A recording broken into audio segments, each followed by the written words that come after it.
Hi, my name is MK Williams and I'm a published author. Today I'm going to be answering the question, how did you decide on pricing? So one of the first things I want to say is that pricing can be a little tricky. I've learned a few things along the way with each release, and sometimes it's dependent on your genre, your book type, whether it's digital, paperback, hardback, etc. There's a lot of factors that go into play, and it comes down to this is your business, so you need to make these decisions. You can't just kind of set it and forget it.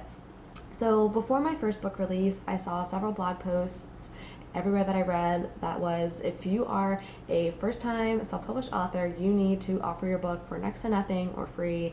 You're an unknown commodity. It needs to be low price, so that way the curious reader will give you a try, then you'll get some good reviews, you'll get some credibility. So that was something that I followed. Also, I'm a very frugal person, so I like the idea of keeping prices low. I thought other people would appreciate that too, so it kind of worked out that I kept the price low for the first two books.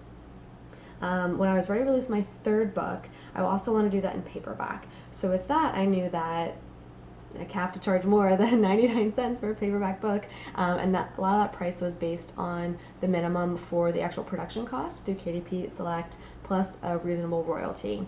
So as I was releasing the paperback for the third book with that launch, I went back and re-released paperback for my first two books.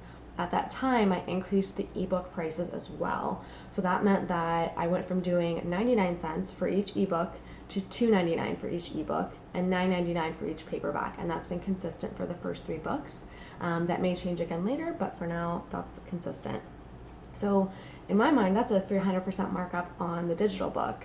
But for the average consumer, if they're thinking of buying books like maybe $1 here, $3 there, it may not matter as much. And for people who are avid readers and read all the time, they're going to the library, they're on KDP Select, they have found a way to optimize their spend, and I am available through those services as well. So I'm already reaching those people who are super price conscious because of the volume they're buying. So now I want to reach the people who are looking for the good quality book, and by raising the prices a bit, that was a good quality indicator.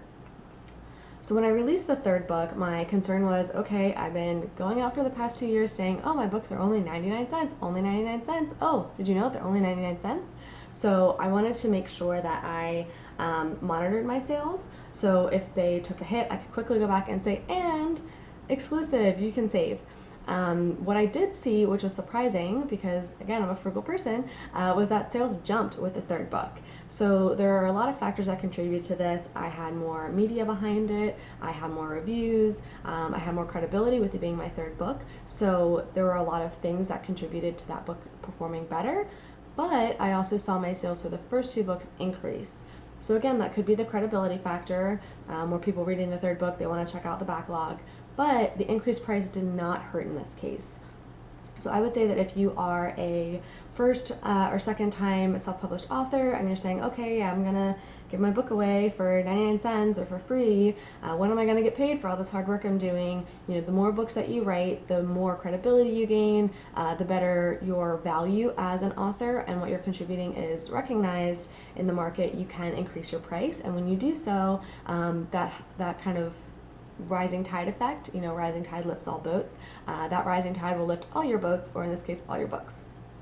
So one key takeaway is that increasing prices didn't hurt in this case, but it's a decision that I didn't make lightly, and I would consider that you don't make that decision lightly. This is your business. Don't just say, oh, well, this one person on a podcast I listened to one time said to do this. Listen to a lot of people, read a lot of things, research what people in your genre are charging for their books, and try to mirror that, but also do what's right for you and your business with the revenue you're going to be receiving. I hope that you found this helpful, and if you have, please click like or subscribe below, and now you can get back to writing your book.